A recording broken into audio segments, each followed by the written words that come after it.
Hey guys, and welcome to Cleon Campbell's English Literature Series. Presenting episode 1, topic The Language of Literary Criticism, Part 1.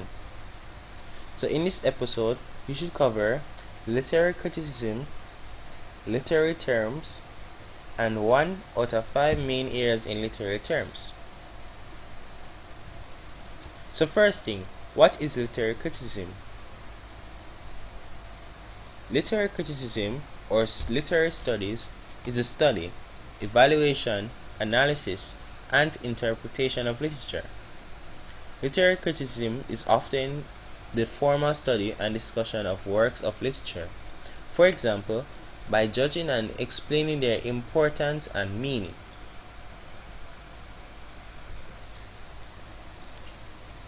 So now we're continuing with literary criticism. So in this topic, we will discuss one aspect of literary criticism, that is literary terms. So now, what is literary terms? Literary terms refers to the technique, style, and formatting used by writers and speakers to masterfully emphasize, embellish, or strengthen their compositions. Literary terms can refer to playful techniques employed by comedians to make us laugh or witty tricks, wordsmiths used to coin new words or phrases. They can also include the tools of persuasion that writers use to convince and drive audiences to action. With their carefully crafted speeches geared towards both logical and emotional thinking, they challenge our everyday moods of thinking. So, in this content, we can see that literary terms are generally that what we would call spices into food that add flavor to the food, so it's more enjoyable and more tasteful. So it has a more enticing taste to it. So literary terms is like the spices in literature. So it basically is a technique and style that adds to the works of literature, that makes it more exciting, more appealing, and it's more appreciated by the reader when these techniques are used within these work. It is very important for readers and writers to understand the concept of literary terms. So now, understanding literary terms. So one good reason to familiarize oneself to literary terms is that when attempting the discussion of poem, short story, novel or play, it makes the language of the work more familiar or clear, so it can be understood better. So whatever message is being conveyed, and it makes it more appreciated by the reader.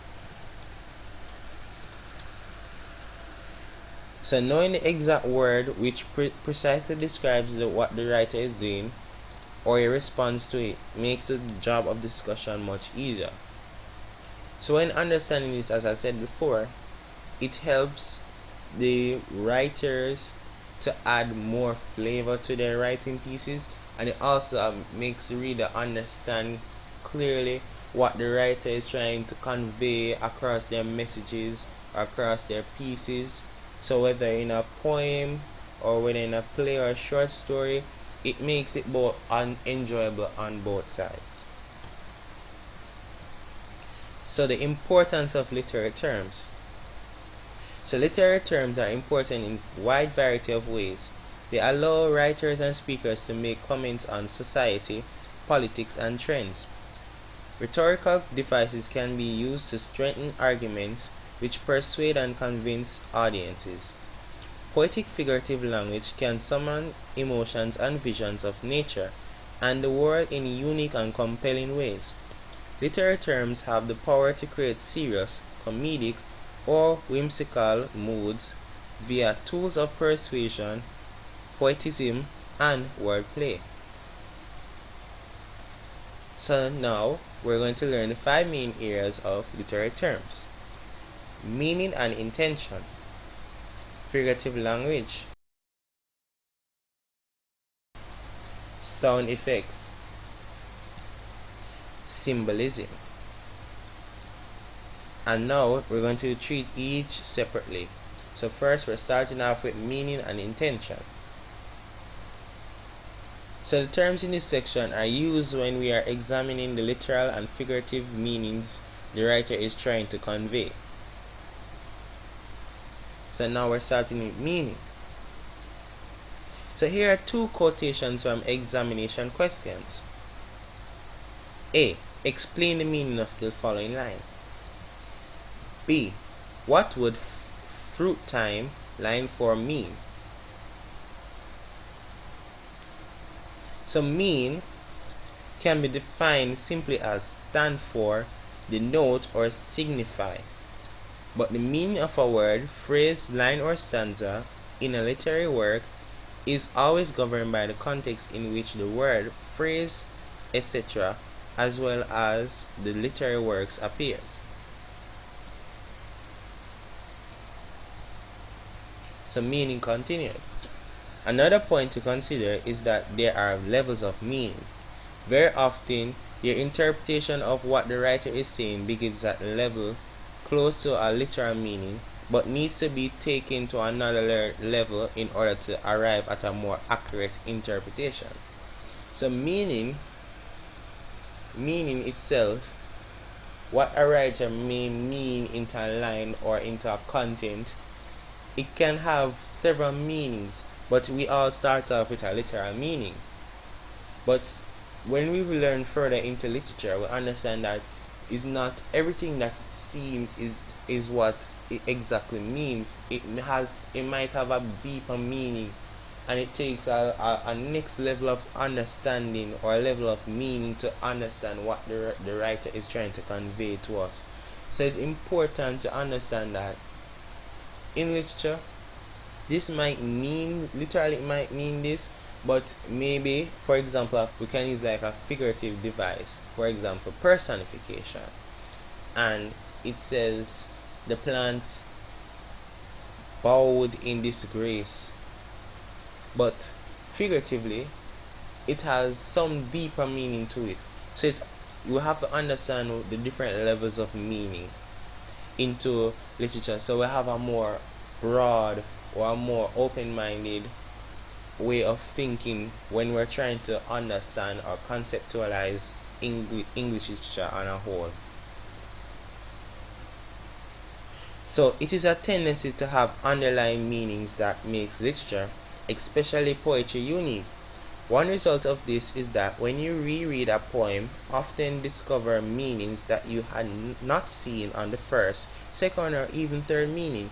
So as I said before, in literature there are generally underlying meanings, deeper meanings that we might don't see at the same time, but after reading the piece over and over, we get a better understanding of what the writer is trying to tell us, and it gives us a deeper appreciation of the work that the writer may put out in his literary works, and it makes us appreciate English literature on a whole, because English literature has several uses in the world nowadays, in songs, in ads, and it adds a flavor to writing. So next, what is intention? So a writer's intention is what they are trying to portray to the audience and what the purpose of what they are portraying is. So, first thing, what is intention? Intention on a whole is a goal, a purpose or aim. Anything that we set out for ourselves is an intention.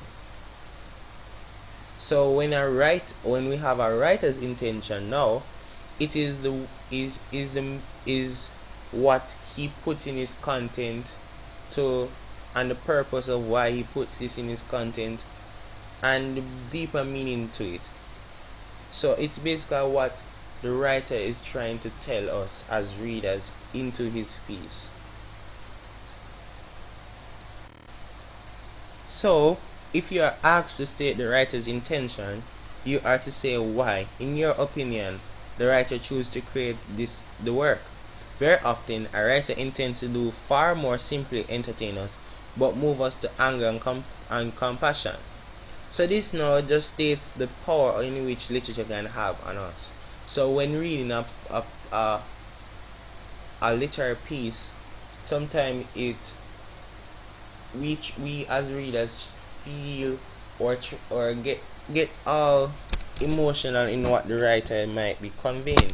So for example, if the writer is describing a death scene, this of maybe a dying mother, or maybe the writer is describing a very beautiful and peaceful place, it basically is telling us that the writer's intention on a whole, what is the reason why the writer put this in his piece.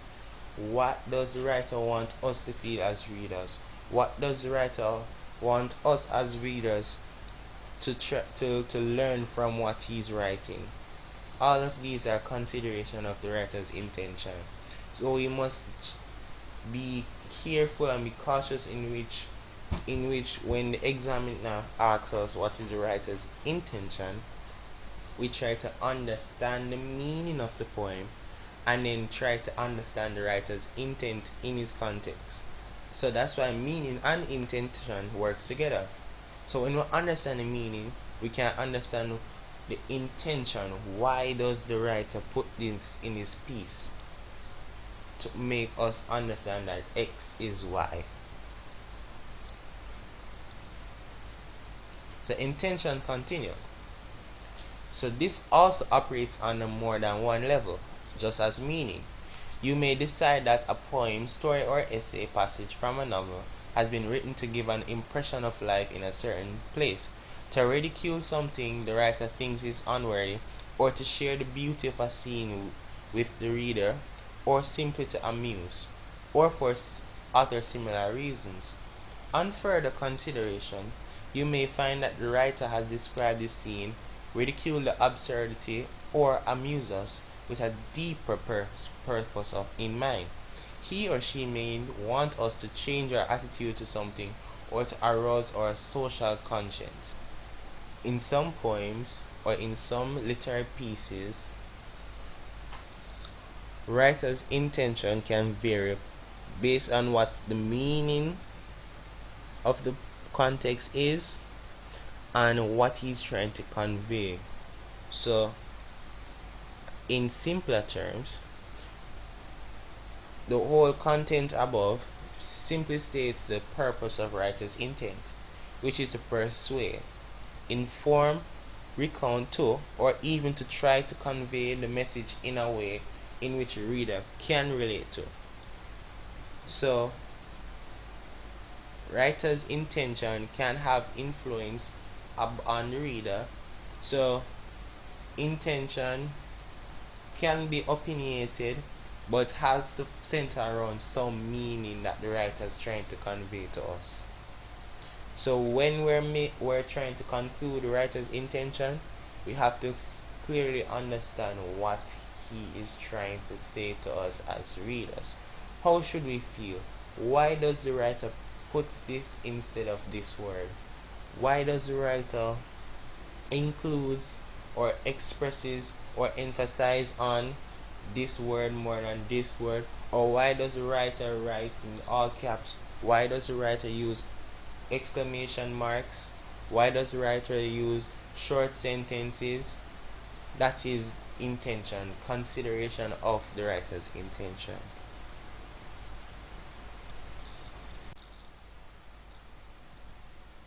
Please like the video if you enjoy it and share with your friends who really needs this video. And don't forget to click that subscribe button for more videos like this. Bye.